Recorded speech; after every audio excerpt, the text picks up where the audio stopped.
தான் மட்டும் அனுபூதி அடைந்தவர்கள். ஆனால் சாஸ்திர ஞானம், ஆப்த பிரமாணமும் சாஸ்திர பிரமாணமும் இல்லாதவர்கள். சாஸ்திர பிரமாணம்னா மரபு மாறாது சாஸ்திரங்களை கற்றல்.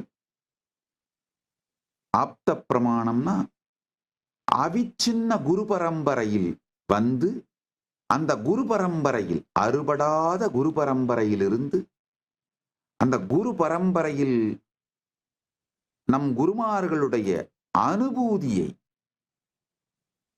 அவர்களுடைய அனுபூதி பிரமாணத்தை உள்வாங்கி இருந்தால் மட்டும்தான், இந்த மூன்றும் இருந்தால்தான்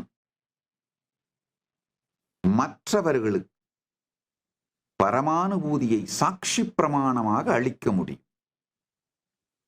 வெறும் சாஸ்திர பிரமாணம், அதாவது சாஸ்திர ஞானம் இருக்கும், மரபு மாறாம பாடம் கேட்டிருப்பாங்க.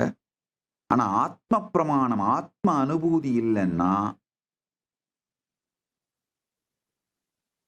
இந்த சாத்திரங்களின் உட்பொருளை விளக்கவோ அனுபூதியை அளிக்கவோ முடியாது. வெறும் இந்த பண்டிதர்கள் மேடையில பேசுறாங்க பாருங்க, மேடை பேச்சாக முடிந்துவிடும்.